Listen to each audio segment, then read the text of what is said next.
Buenas noches a todos. Vamos a continuar ya, correspondiente al sistema de archivos, ¿no? Bien, estamos revisando esta presentación, ¿ya? Y bueno, son detalles que ya estamos muchos de nosotros familiarizados, ¿ya? Y algunos detalles que hemos ido viendo un poquito más a poco más profundidad, ¿no? Como el caso, por ejemplo, de los atributos que Windows maneja, los hemos podido visualizar desde la consola PowerShell, ¿no? Que me da la opción de poder ver todos esos detalles, ¿no? Sí, entonces, bueno, son las características que tienen los archivos y bueno, hablamos también en la última clase acerca del los propietario, acceso, permisos y demás, ¿no? Sí, entonces yo espero que todo eso haya quedado claro y continuamos. Y bueno, el sistema operativo tiene que permitir operaciones, ¿no? Sobre los archivos y eso es haciendo uso de llamadas al sistema, que es algo que también vimos en bueno, semanas atrás, ¿no? Sí, entonces las operaciones básicas van a ser crear, eliminar, abrir, cerrar, leer y escribir, reposicionarse, es decir, a acceder a una posición específica del archivo, a obtener y cambiar atributos, renombrar, ¿no? Son operaciones que muy comunes cuando se habla de sistema de archivos, ¿no? Ya, vamos a, no, que voy a tomar nota. Veamos, ya. Y bueno, algunas las hemos visto, por ejemplo, de cambiar permisos, lo vimos con semanas atrás, ¿no? De la llamada al sistema para cambiar propietario también, ¿no?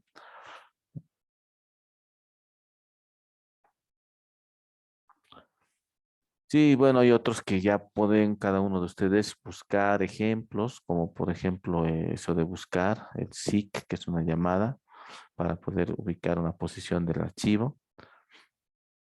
Y bueno, también ya vimos algunos ejemplitos, ¿no? Para, justo cuando vimos el tema de FSH on y FSH mode, ¿no? La forma de abrir, ¿no? Y hacer referencia a un descriptor de archivos que le llamamos, ¿no? ¿Se acuerdan cuando vimos? Y también eso nos ayuda un poco a entender el tema de modo usuario, modo kernel, ¿no? Y que si bien es cierto, haces referencia a un nombre de archivo, pero te devuelve un valor entero que es como su enlace al archivo, ¿no? Entonces tiene un comportamiento peculiar cuando hacemos manejo de archivos desde el lenguaje C en específico, ¿no? Y bueno, y hablando en general, todos los lenguajes de programación te dan la opción de poder hacer esto, ¿no? De crear, eliminar, abrir, cerrar archivos tiene sus funciones para hacer este tipo de operaciones, ¿no? Bien. Eh, ya viendo un poquito ya algunos datos técnicos, ah, los archivos tienen una estructura y podrían ser una de estas tres que están listadas ahí. Podría ser una secuencia de bytes, podría ser una secuencia de directorios, secuencia de registros. Ahí tengo que hacer una corrección.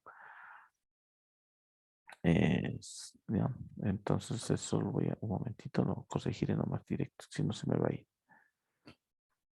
Es secuencia de registros.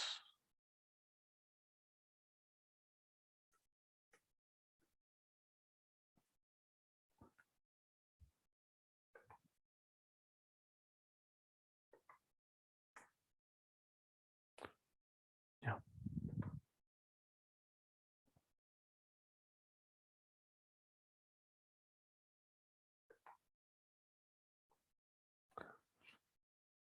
Ya, entonces, y como un árbol de registros, ya, vamos a hacer un gráfico rápidamente.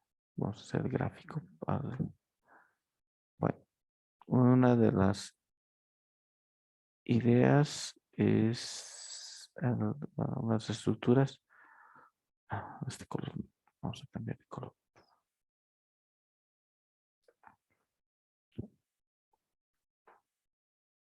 Bueno, entonces uno es manejarlo como una secuencia de bytes, ¿no? De esa manera. Cada uno de estos va a representar un bytes,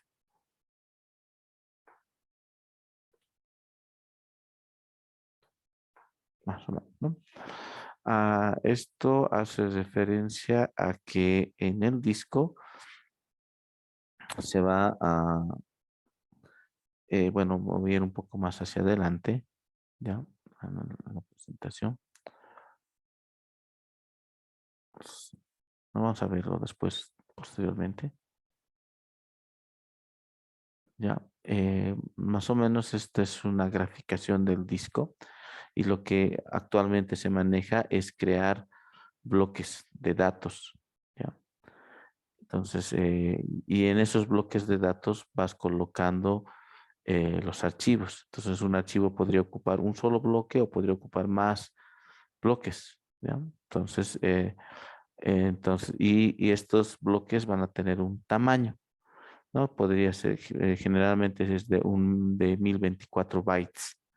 Entonces, una forma de estructurar es justamente como una secuencia, ¿no? De bytes, ¿no? Es decir, puedo tener, por ejemplo, este que dice 1 y 2, podría ser un archivo aquí, seguido y la continuación del archivo en el siguiente bloque, ¿no? Es como una secuencia de bytes. Esa es una manera de estructurar el archivo, ¿no?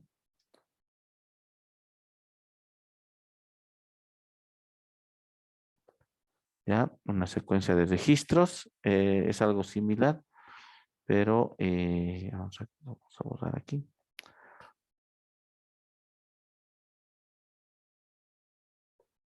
¿Ya?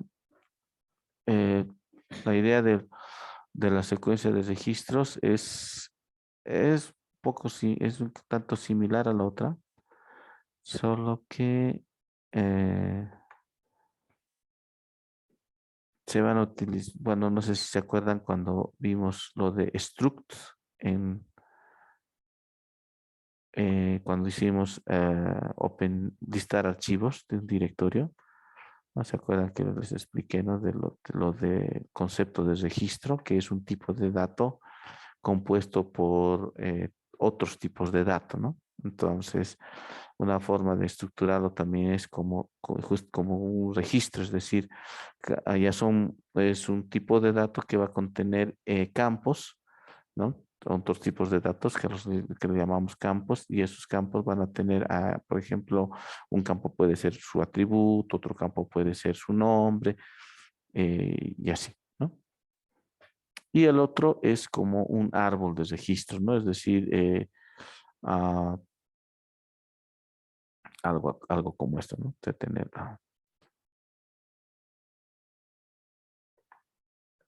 algo así, ¿no? Y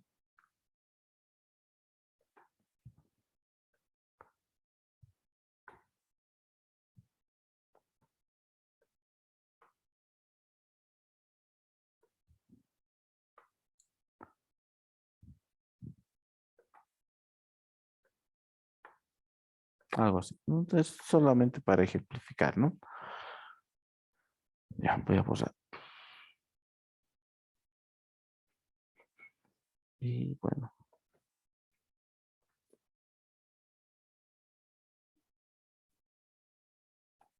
ya. Cuando hablamos de operación sobre archivos, se va a usar una tabla de archivos abiertos por proceso con información relevante de cada archivo, ¿no? Como la ubicación en disco y posición actual. Entonces, esto se refiere a que va a haber alguna estructura interna en la cual va a hacer referencia de qué archivo está abierto, ¿no? Y se va a tener información relevante de cada archivo, ¿no?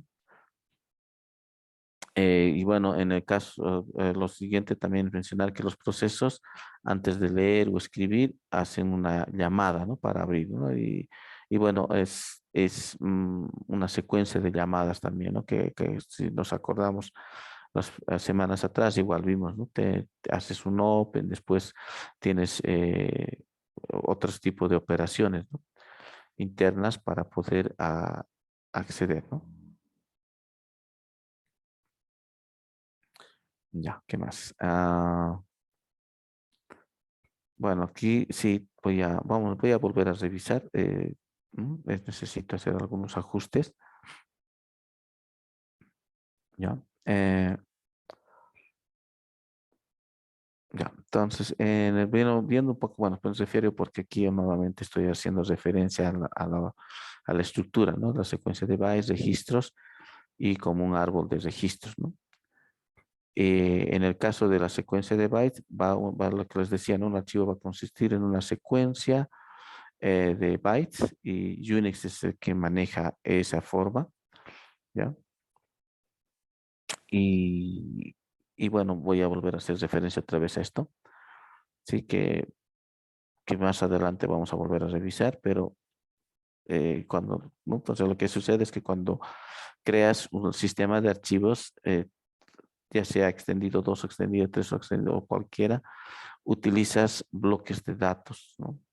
Que defines, son como particiones que hemos hablado de memoria, y los archivos van a ir a ocupar estos bloques, ¿no? Entonces van a ocupar según el tamaño, ¿no? Entonces un tamaño que normalmente se maneja hasta el día de hoy es de 1 mega, ¿no? 1024 bytes. Entonces, si el archivo es más grande, va a tomar más bloques. Si es más pequeño, entonces va a tomar la mitad de o menos de un bloque como tal, ¿no? Y aparte de que bueno, en versiones anteriores de Windows, como Windows 7, lo graficaba así el disco, ¿no? Y tú podías ver así puntos marcados, ¿no? Que significaban bloques que tenían archivos ahí alojados, ¿no?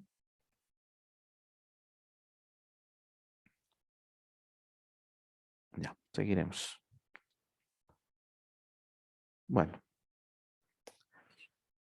a ver, ¿qué más? Ya, entonces estos detalles voy a organizarlo para que esté un poco más claro, ¿ya? Y bueno, hablaremos un poco acerca de la forma de acceso a los archivos, ¿ya? Los archivos se los puede acceder de dos maneras, secuencial y aleatoriamente, ¿ya? Secuencial es básicamente ir, como el nombre indica, ¿no? Una secuencia, es decir, el siguiente, ¿no? Si vuelvo a tomar este ejemplo de aquí, bueno, este gráfico sería acceder a donde está marcado con el uno, al 2, al siguiente bloque y además, ¿no? Ese es secuencial, ¿ya? Sí. Y aleatorio sería, pues, poder acceder aquí, poder moverme aquí a distintas posiciones, ¿no?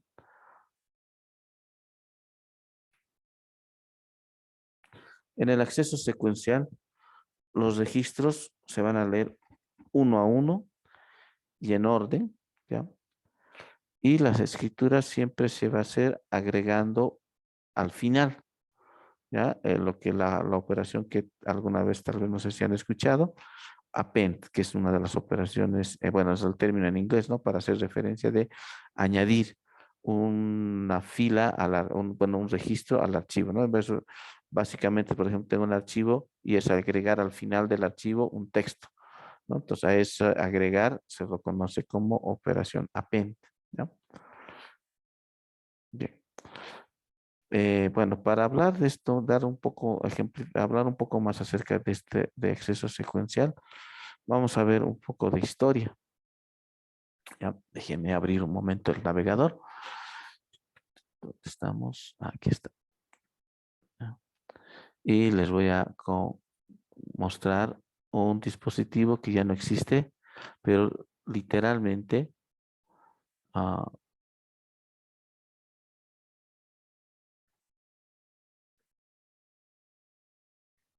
era acceso secuencial.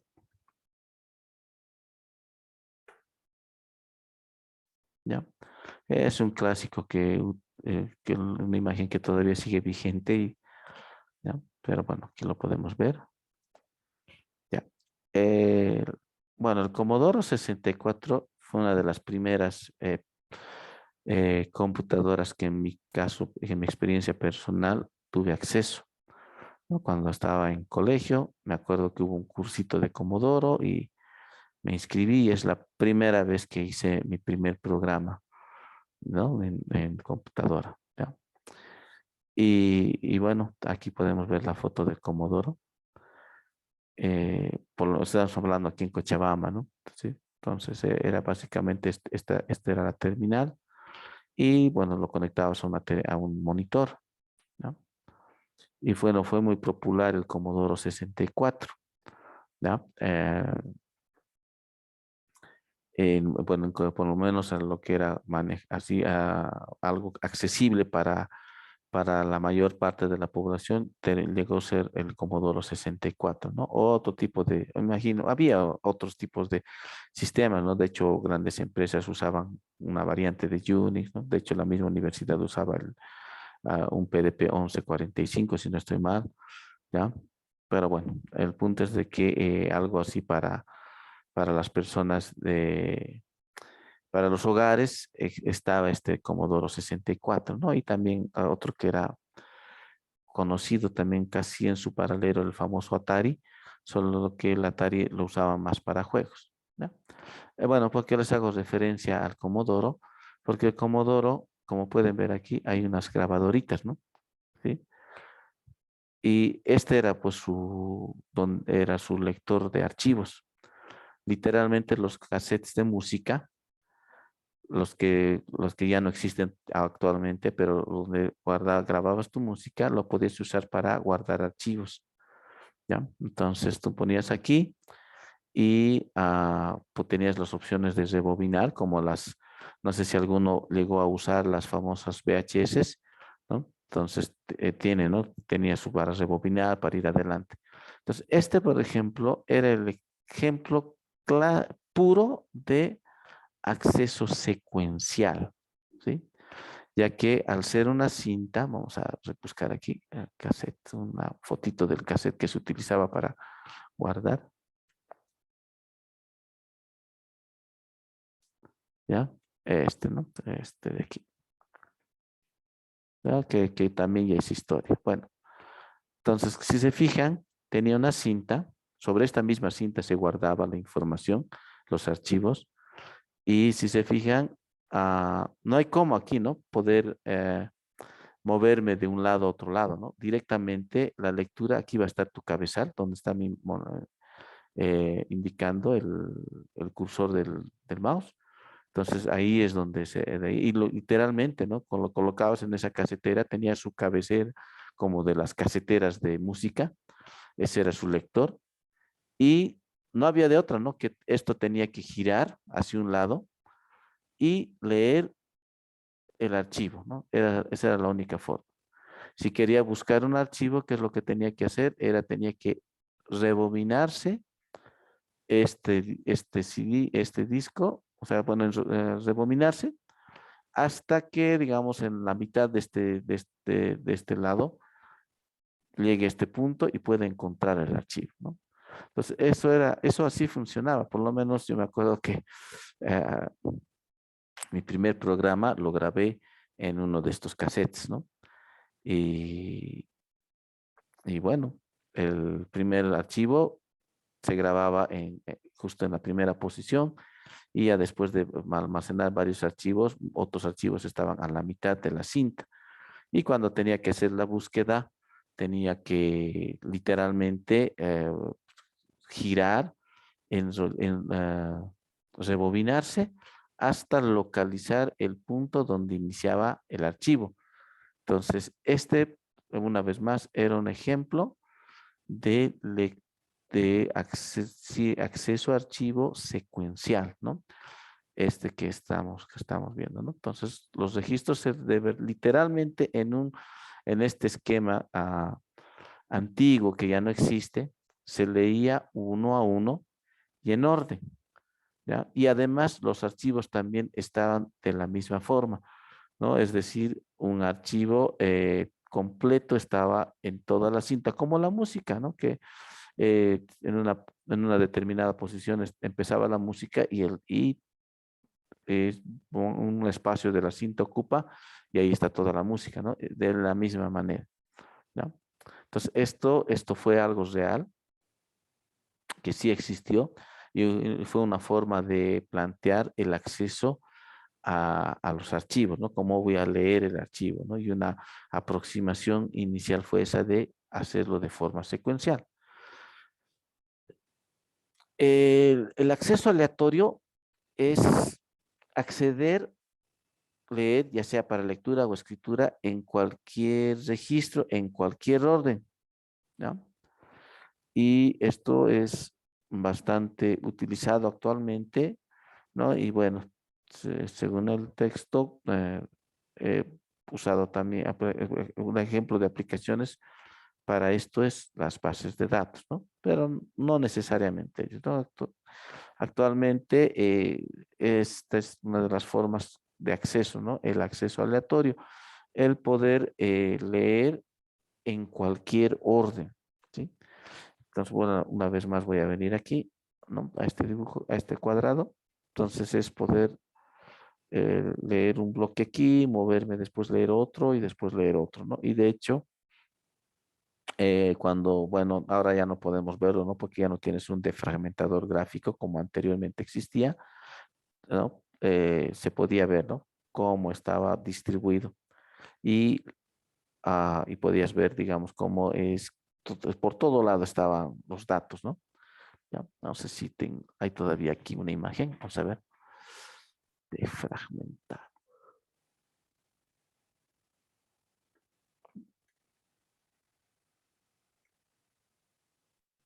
A ver, buscaremos uno de Windows 7.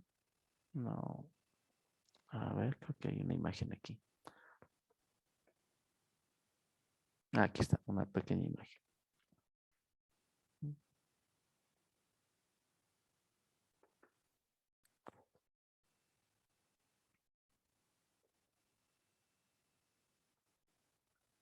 Sí, entonces, bueno, este es un ejemplo, no sé si pueden visualizar, ¿ya? Entonces, ¿no? Por todo lado está distribuido los, ¿no? Y eso implica también que el acceso, al tener, digamos, una porción del archivo, representa estos dos de aquí, su continuación está aquí, entonces la lectura ya no es secuencial, ¿no? Es aleatoria, es moverse de un lado o de una posición a otra posición, ¿no? Y bueno, este era un gráfico bastante conocido que nos ha acompañado a varias bueno, a una generación anterior a ustedes, ¿no? Y era interesante ver cómo gráficamente se veía cómo tus datos los iban moviendo, ¿no? Esa operación que hablamos en memoria de compactación, que es lo que en disco se conoce como de fragmentar, ¿no? Entonces era agarrar todos estos pedazos que están aquí marcados con verde y estos rojos eran sectores ¿cómo se dice? Defectuosos, ¿no? Entonces lo que hacía la fragmentación es agarrar todo y moverlo todo al principio, de tal forma de que tengas libre todo el espacio, ¿no? Pero bueno, eso ya comentamos, ya hablamos, pero lo volvemos a revisar porque estamos hablando del acceso y los archivos se pueden acceder de esa manera, ¿no? De forma aleatoria, no importa ya el orden, ¿no? Es, y bueno, bueno, actualmente también ya no es como, como les comentaba también en la época cuando yo empecé a mis primeras experiencias con una PC, como en el Commodore 64, donde literalmente los archivos eran como las pistas de música, ¿no? Que empezaba y terminaba, ¿no? ¿Sí? Sin opción a poder hacer agregar, ¿no? En cambio, ahora puedes tener un archivo, después más adelante lo abres, le agregas contenido. Eso implica que los datos no van a estar ya contigos, pueden estar en distintas regiones, en distintos bloques. Entonces, eso obliga que para poder leer un archivo en su integridad, voy a empezar leyendo un bloque, después el siguiente, tal vez en otra sección está la otra parte del archivo. Entonces, de esa manera es que ya es prácticamente el acceso va a ser de forma aleatoria, ¿no? Bien, bueno, todo lo que hemos hablado, no muy técnicamente, sino más a alto nivel y más desde un punto de vista más a la experiencia como usuario. ¿no? Eran los archivos. Ahora hablaremos un poco de los directorios. ¿Ya? Un directorio llega a ser un contenedor virtual en el que se almacena un conjunto de archivos, ¿no? Entonces, esa es una definición que podríamos hacer acerca de directorio, ¿ya? ¿No? Pero también tenemos que recordar, ¿no? Lo que les dije en la última clase también, que en el caso de Unix, el directorio también lo considera como un archivo, ¿no? Simplemente que Unix lo que hace es definir tipos de archivos. Entonces, el archivo regular son los archivos como tal que conocemos en Windows, los archivos y el directorio o la carpeta que conocemos en Windows, que es como va el concepto eh, donde se van a almacenar los archivos. En el lado Windows se lo conoce como directorio, carpeta, y en el lado Unix es también un archivo, solo que de tipo directorio, ¿no? Son pequeños detalles, pero que bueno, así lo maneja Unix, ¿no? Lo maneja como si fuera un archivo. Ahora, estos directorios pueden tener una organización de un solo nivel o pueden ser jerárquicos, ¿no?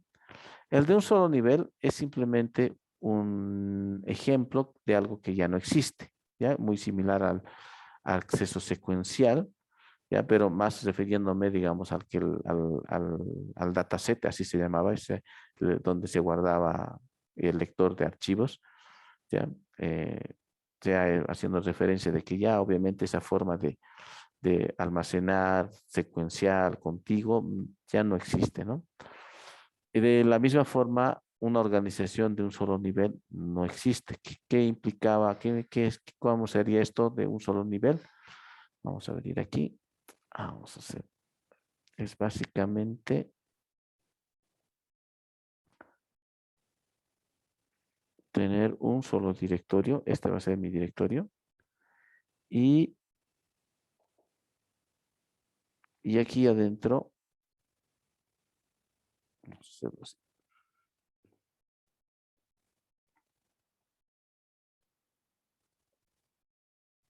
¿ya? Y aquí van a estar todos los archivos. Bueno,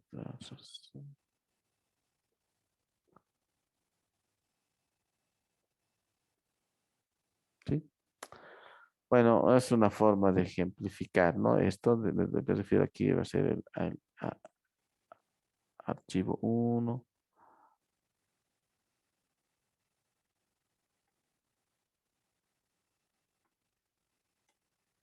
¿Sí? Entonces, es básicamente una sola carpeta y dentro de esa carpeta todo el resto de los de archivos. Ya algo que obviamente es impensable manejar así actualmente y no solo actualmente. Desde tiempo atrás ya no se maneja de esta forma, ¿no? Entonces, pero sí hacemos una clasificación. Existe la organización de directorios de un solo nivel y la organización de directorios jerárquicos. Y directorios jerárquicos es lo que conocemos, lo que actualmente tenemos, ¿no? Tanto en Windows como en Linux. ¿Sí? Es básicamente, lo voy a hacer en otra, con otra vista. ¿Mm? Entonces, tienes una carpeta, esta puede tener otra carpeta, ¿no? Vamos a ver, ahorita voy a hacer,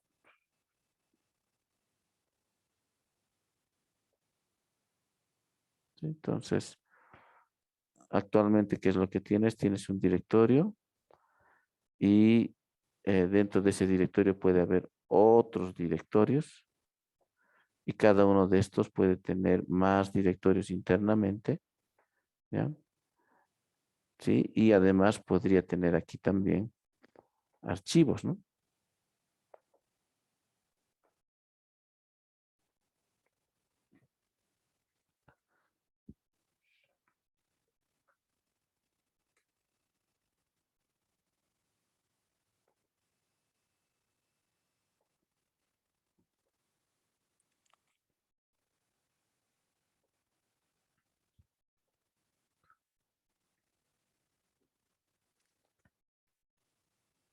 Ya.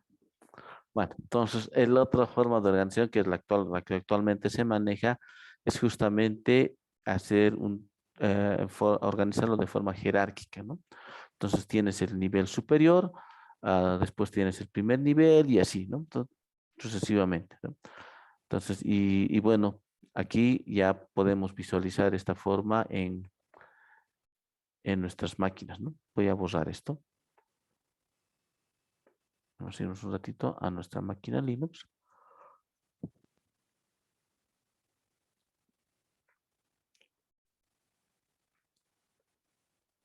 ¿Sí? Entonces aquí, por ejemplo, el nivel principal es raíz.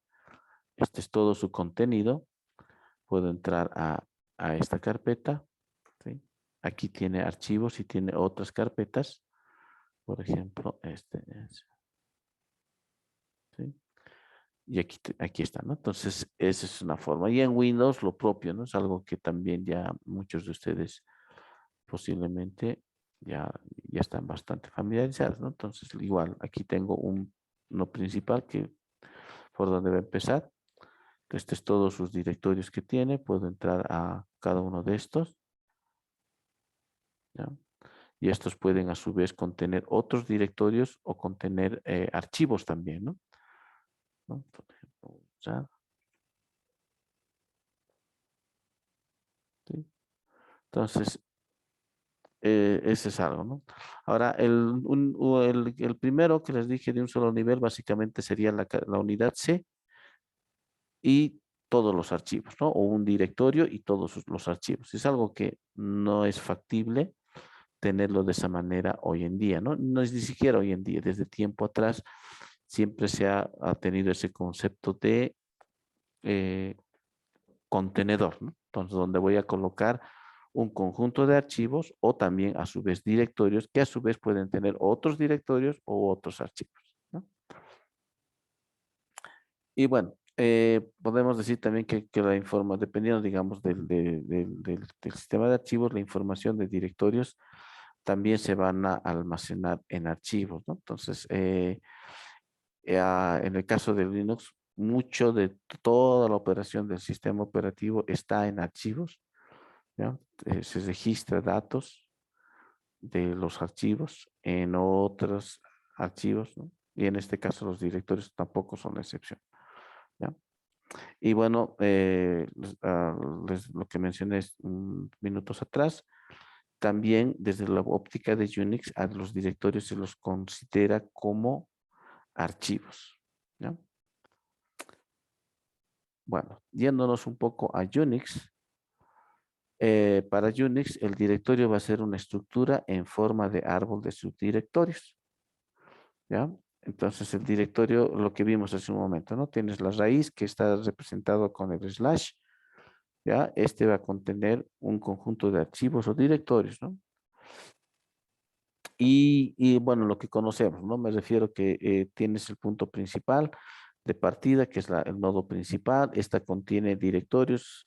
A su vez, estos contienen otros directorios o pueden contener otros archivos, ¿no? Entonces, esto se maneja de esa manera, ¿ya? ¿Qué más? Y bueno, aquí entra un concepto de ruta absoluta y ruta relativa, ¿ya?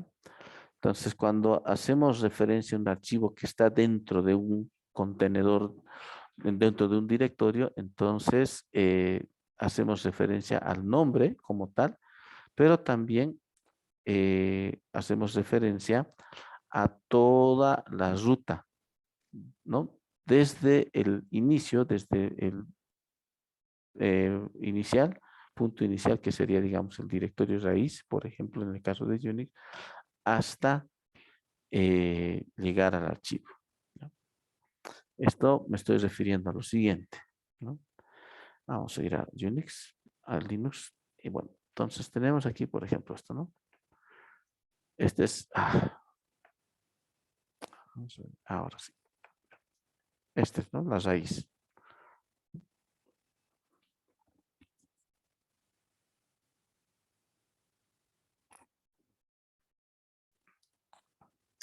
Entonces puedo ir a la carpeta etc Y aquí voy a venir a esta carpeta SSH. Y aquí tengo un archivo que es el SSH de config. Bueno, no importa cualquier archivo. Entonces aquí puedo editar este archivo.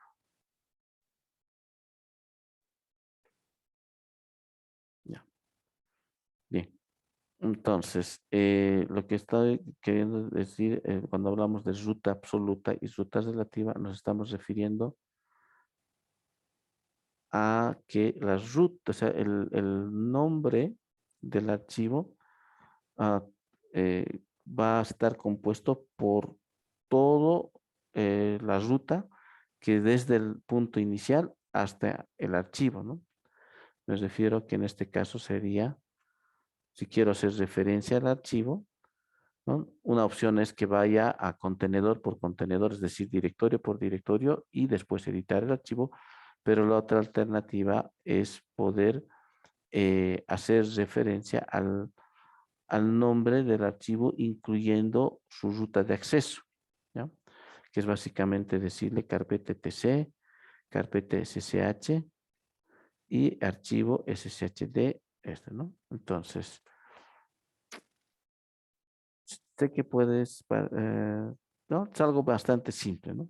Entonces, esto que estamos marcando aquí, desde todo el camino y toda la ruta, se conoce como ruta absoluta, ¿ya? Entonces, los archivos también, no los simplemente los nombras, ¿no? Por decirle quiero hacer referencia al archivo de configuración de SSH, el nombre no es solamente este de aquí, sino que también se lo considera toda la ruta. Entonces, toda esa ruta representa el archivo, ¿ya? Ahora lo mismo pasa en Windows, ¿no? En Windows puedes hacer una operación similar. Por ejemplo, a ver, vamos a venir aquí. Type. Aquí hay un archivo que es...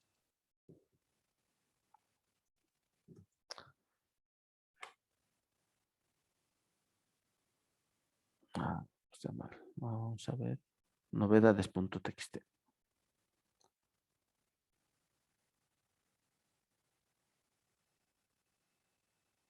Ah, el comando está mal. Ya, bueno, ese es el archivo, ¿no? Entonces, lo mismo. Puedo ir al directorio, a su subdirectorio y poder desde recién acceder al archivo. Pero también el archivo lo podría representar con toda su ruta. ¿No? Es decir, por ejemplo, estamos aquí en la raíz y decir type que muestre el contenido del archivo c dos puntos program files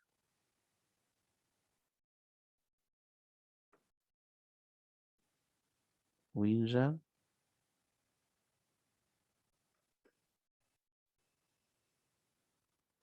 ¿ya? Alt 92, que se llamaba el archivo novedades, ¿sí?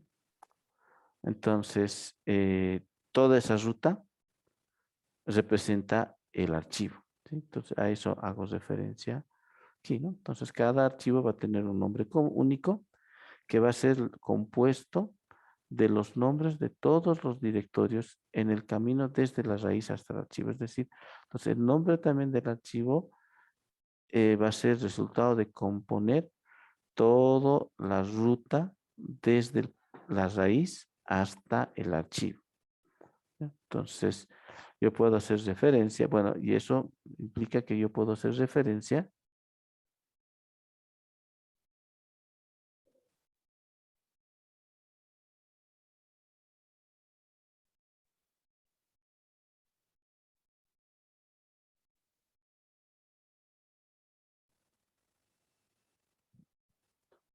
Denme un segundito, por favor.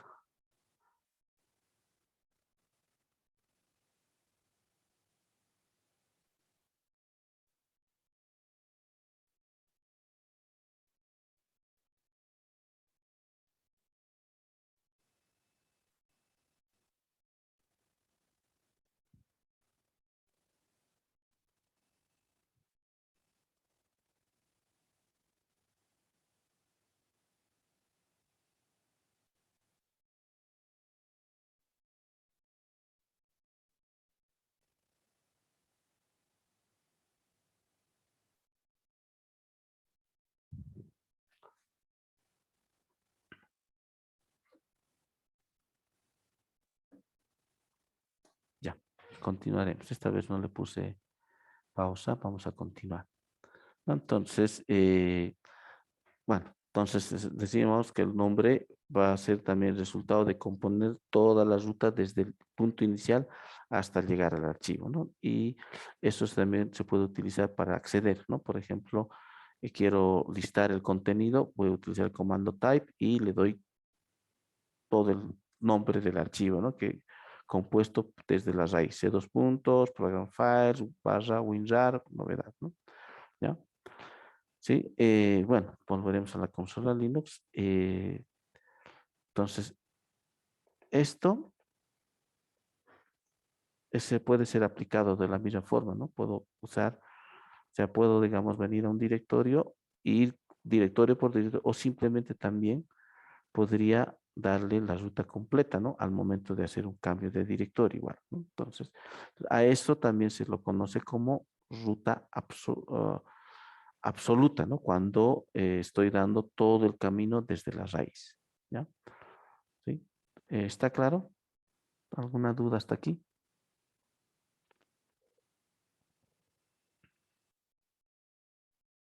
Ya. Ahora, bueno, hablando un poco de esto de la composición, del nombre y todo esto, existe también lo que se conoce como rutas relativas. ¿Ya? A ver, quiero ver aquí un momentito. Sí, ya aquí nomás termina todo. ¿Cuáles serían las rutas relativas? Cuando, por ejemplo, yo le digo dos puntos, ¿no? Que estoy haciendo referencia a un nivel anterior. O podría ser esto, ¿no? Dos puntos, barra, TMP, por ejemplo. Esta es una ruta relativa, ¿ya? Entonces, ya no estoy dándole todo el camino, sino que estoy utilizando el punto para decir que es este directorio o estoy utilizando dos puntos para decir un nivel anterior, ¿no? ¿Sí? Entonces, por ejemplo, si estoy aquí en mi carpeta, vamos a ir aquí a la carpeta root. Esta es una carpeta que tengo en mi máquina, ¿no?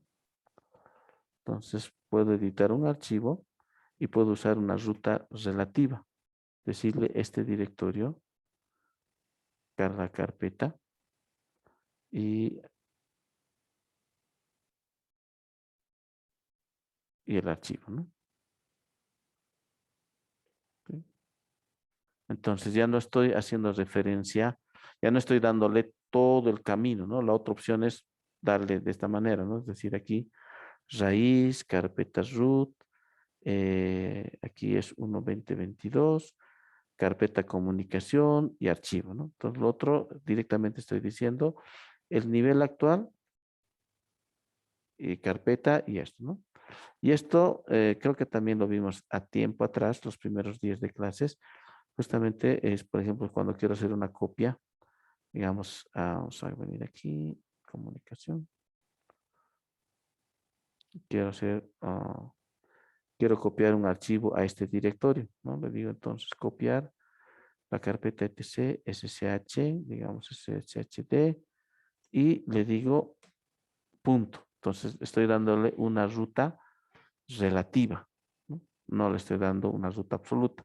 Ruta absoluta sería hacer esto, ¿no? Copiar, bueno, copiar este archivo. ¿Dónde voy a copiar? Voy a copiar en la carpeta root, ahí, en esa carpeta comunicación.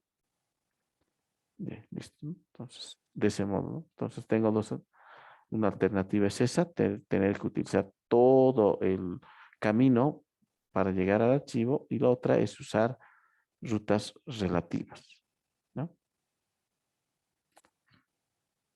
Bien. Bueno, es simplemente una parte teórica bien resumida acerca de directorio. Bien, ahora sí empezaremos a hablar del modelo de disco. ¿Ya? Ah, sí, entonces voy a hacer el disco. lo voy a cuadricular. Bueno, es una forma de decir, ¿no? O podría ser tener particiones, como el concepto que se manejó en memoria, pero lo que no va a cambiar hasta el día de hoy es el tema de que voy a definir bloques, ¿ya? Que van a ir desde, ¿no? Entonces, todo el disco lo voy a, mm, de alguna forma, como cuadricularlo y cada uno va a representar un bloque, ¿ya?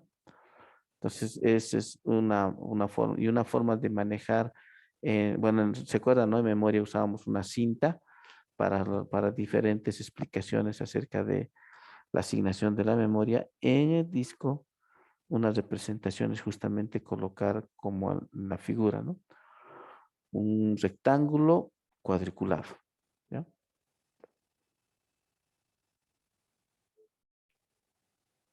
Bien, bueno. eh, bueno, entonces, pues continuando, ¿no? ¿Ya? Entonces, esto es más o menos una representación del disco, ¿no? Esta primera posición aquí inicial va a ser el primer bloque del disco y esta de aquí va a ser el último bloque del disco, ¿no? Entonces, y lo podemos ver de esa manera, ¿no? Ahora, lo que pasa es lo siguiente. Esto más orientado a las PCs de escritorio, ¿no? Y principalmente hacia ellos, ¿no? Pasa que el disco como tal es circular, no es una tarjeta rectangular, es circular, ¿no? Entonces, y aparte de eso, de que en las PCs de escritorio hay una parte mecánica, ¿no? Hay una parte física también, ¿no? Entonces me refiero a que no es, digamos, como en el caso de, mm, digamos, como si fuera una sola, una cinta como en la casetera que vimos hace un momento, ¿no? Sino que esto es circular, ¿ya? Hay un cabezal, o bueno, hay un componente físico que es el brazo, y el brazo se va a ir moviendo, ¿no? En diferentes sectores, ¿ya? Ahora, ese disco lo podemos graficar de esta manera, ¿ya? Entonces, en la cual en lugar de cuadricular, voy a agarrar y formar como está en la figura, ¿no? Me refiero a que, por ejemplo, voy a tener círculos internos, ¿ya? ¿Sí? Y después voy a tener, voy a hacer cortes, ¿no? Que vayan diámetros, ¿no? Me refiero a esto, ¿no? Como pueden ver en la figura. Ahora, ¿qué implica esto? Eh, que cada uno de estos, como pueden ver aquí, a estos van a llamarse pistas, ¿ya? Y bueno, al final el tamaño del disco va a ser definido por sectores, por el tamaño de bloques, por el número de pistas y número de cabezales, ¿no? Entonces son detalles ya que me van a definir el tamaño del disco y además a esto se lo conoce como la geometría del disco, ¿ya? Bien, esto todavía sigue siendo teórico. Vamos a ver si podemos hacer, ya, antes de continuar, haremos algo práctico con relación a esto, ¿no? Y creo que vamos a verlo ahora. Ya, sí, esta vez vamos a retirarnos temprano. Vamos a venir aquí. Bien, para esto, lo que tienen que hacer es, ¿ya? Se van a venir aquí, settings,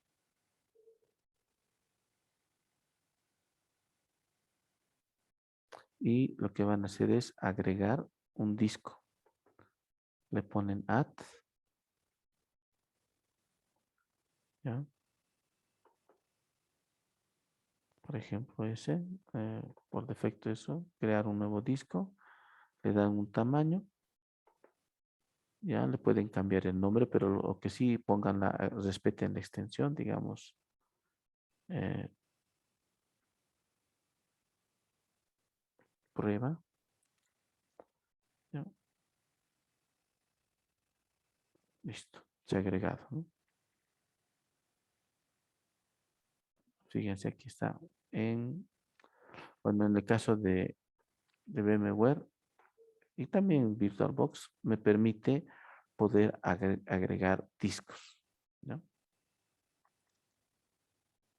Entonces he agregado un nuevo disco, ¿ya? Entonces para eso lo que van a hacer es, bueno, lo ideal es agregarlo cuando esté apagado, ¿no? Entonces si no, igual podrías reiniciar y vamos a poder ver el disco.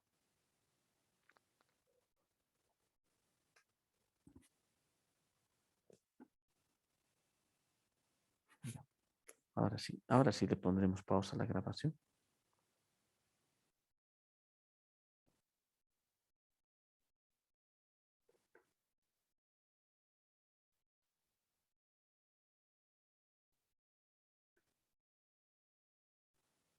Ponle pausa. Ya. Bueno, entonces, bueno, ya mostramos cómo hacer la agregación de un nuevo disco. Ya, lo mejor es cuando esté la máquina apagada. ¿Ya? En mi caso estaba prendida, pero y para que sea reconocido tengo que hacer un restart, ¿no? Entonces tiene que reconocer el disco. Ingreso como superusuario. Bueno, primero el idioma.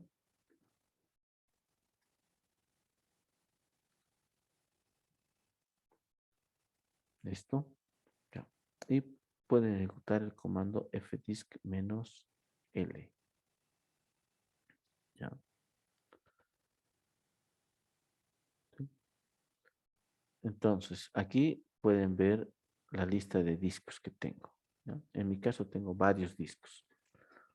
Entonces, aquí hay una sintaxis que todavía se mantiene en la mayoría de las distribuciones, ¿ya? Muy posiblemente hacia adelante tal vez cambie, esperemos que no, pero esta nomenclatura para referirse al disco se sigue manteniendo. Y aquí me estoy refiriendo a, a estas primeras letras, ¿no? S, D y el alfabeto que va a empezar por A, B, C y demás, ¿no? Entonces, cada vez que ¿qué quiere decir SDA? Quiere decir el primer disco, ¿ya?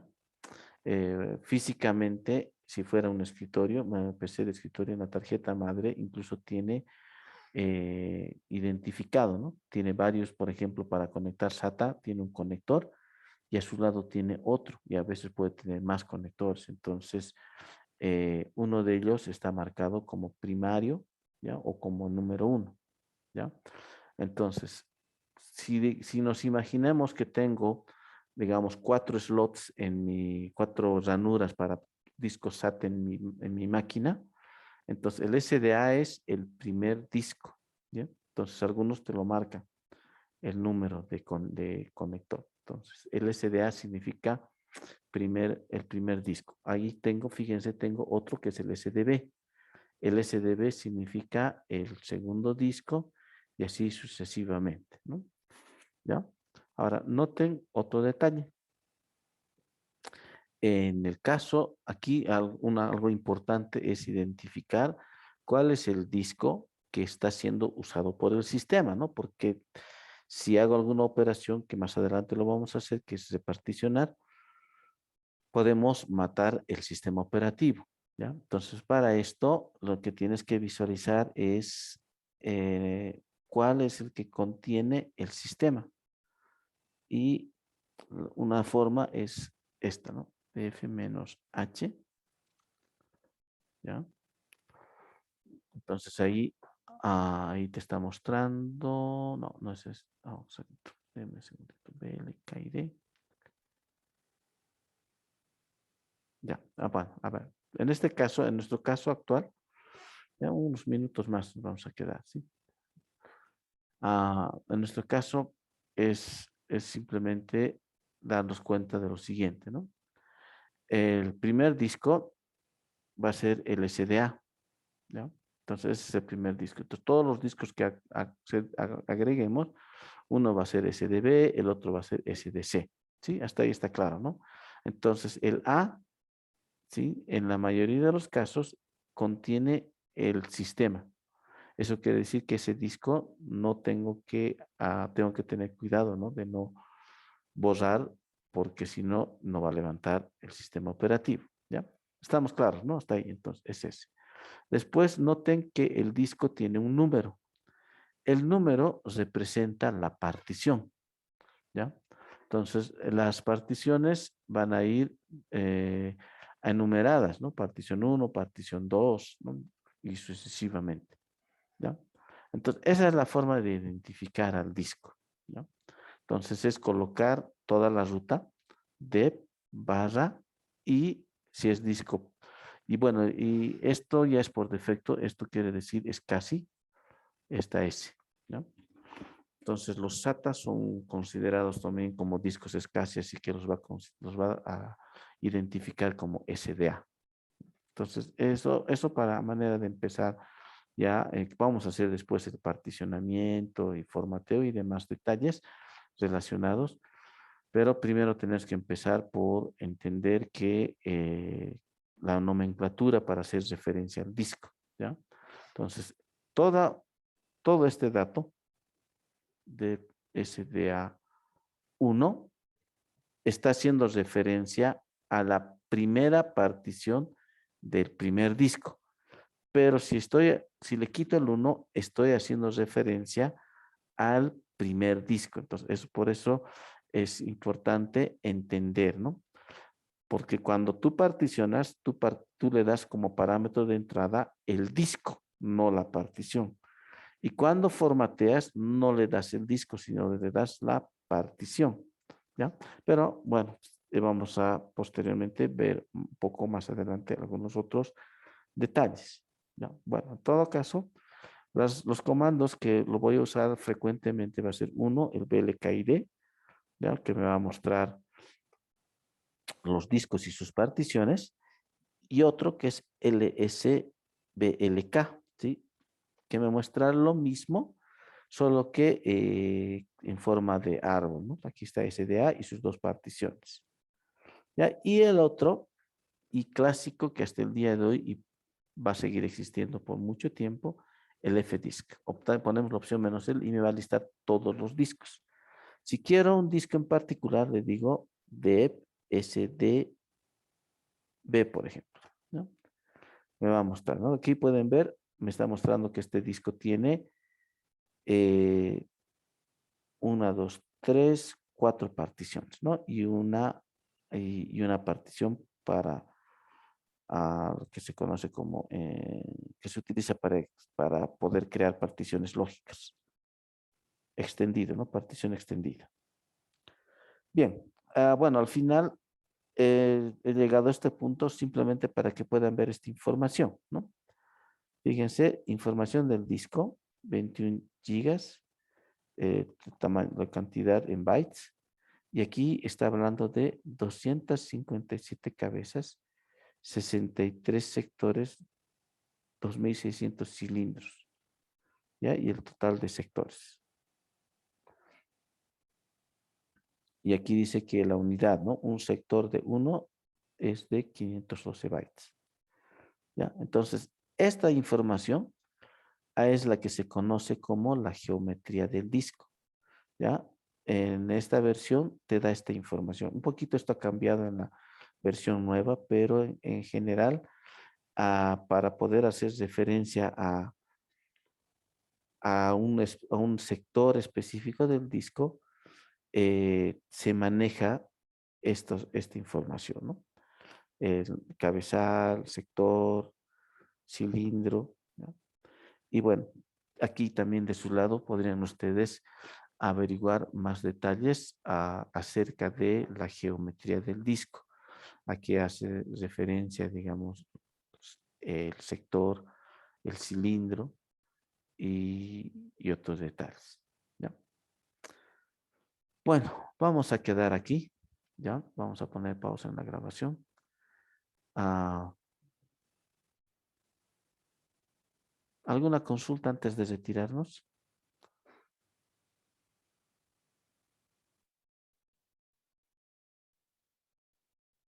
Ya, no hay consultas. Bueno, sí, vamos a... bueno, ayer hemos tenido una clase de recuperación, hoy continuamos, hemos continuado, un poco más antes vamos a retirarnos en esta ocasión. No nos afecta mucho, digamos, en cuanto al avance. eh, Aparte de que sí, no sé cómo están ustedes, pero sí, un poco, en mi caso ahorita estoy un poco agotado, así que por esta ocasión un poco más antes voy a terminar, ¿no? Normalmente a veces nos excedemos de la hora, ¿ya? Y bueno, creo que alguien tiene un comentario. Ya, bueno, todavía no he revisado, respondiendo a la pregunta que han dejado. Uy, por favor. Uy, ay, ay.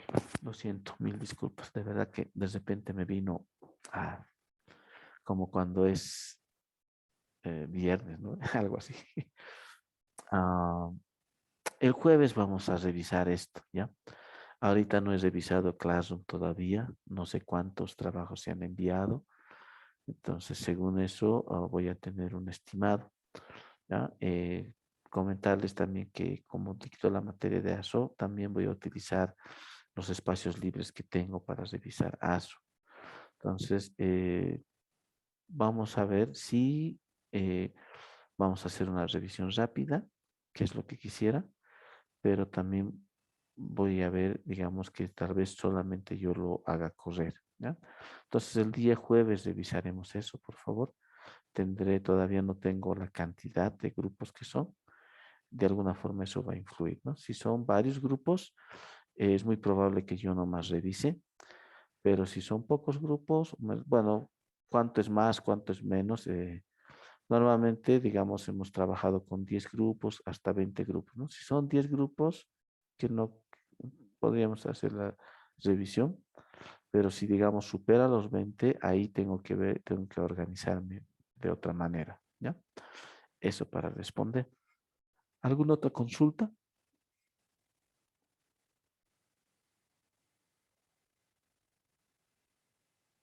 Ya. Bien. Entonces vamos a continuar la siguiente clase si no hay más consultas. Vamos a hacer, según el tópico que se toque en el avance, vamos a ver algo en el lado de Linux, ¿ya? Entonces lo vamos a usar también como hicimos en el primer parcial, como material de apoyo, ¿ya? Y bueno, en este caso, lo último con lo que hemos terminado es justamente ver los comandos para identificar, bueno, primero, cómo identificar al disco, ¿no? Sí, que es importante y que todavía la mayoría de las distribuciones maneja esta forma de identificar el disco, ¿no? Hacer la diferencia entre partición, ¿no? Entonces las particiones están con números y el disco son letras, ¿no? A, B, C, D y así. ¿Sí? Eso está, debería estar, ¿no? Otro detalle es también que el disco, cuando decimos abrir parámetro, darle de parámetro, cuando hacemos referencia al disco, ya nos estamos refiriendo a la ruta completa, barra dep, barra sdb, si es el segundo disco, sda si es el primer disco. Otro que es importante, bueno, que estoy aprovechando para mostrar usando la máquina Linux, es identificar cuál es el disco del sistema, ¿no? Por lo general va a ser el dep sda, pero no necesariamente, ¿no? Y una de las formas podría ser esta, ¿no? Cuando ejecute fdisk-l, uno de los discos, si se fijan, tiene la partición swap, ¿ya? Entonces es muy probable que y aparte de eso, fíjense, boot, aquí dice, ¿no? Marcado en asterisco. Entonces, el programa de disk me va a dar esa información, ¿no? Aparte de que aquí me está diciendo que es Linux y demás, ¿no? ¿Ya? Entonces, en este caso, este disco SDA1 y SDA2, los dos, no puedo utilizarle para las prácticas que haga posteriormente. Son discos que está siendo usado por el sistema, ¿ya? Y otro que quería mostrarles es justamente la información que me devuelve FDisk del disco, ¿ya? Entonces, el tamaño como tal, pero además estos detalles, ¿no? Cabezales, sectores, cilindros, ¿ya? Por lo menos en esta versión de OpenSUSE te muestra esos detalles, ¿no? Y ese es lo que se lo conoce como la geometría del disco. Y esto es porque el disco es circular, ¿no? Es un disco como tal, haciendo honor al nombre de disco, ¿no? Es un plato, ¿sí? ¿No? Tal vez. Entonces, eh, cómo organizarlo es justamente haciendo como círculos y ahí se forman sectores, ¿no? Entonces son detalles que hacen referencia al disco, ¿no? Y esos detalles los puedo ver con el comando fdisk. Bueno, de momento eso en la parte práctica, ¿no? ¿Sí? Y bueno, esto sería todo. Ahora sí, que esta vez sí me voy a retirar. Literalmente estoy ya. Bueno, sí, nos vemos el día jueves, ¿ya? Mil disculpas, la verdad, si de repente me vino a esa sensación de cansancio, ¿ya? Vamos a continuar el día jueves. Hasta luego. Hasta luego, ingeniero.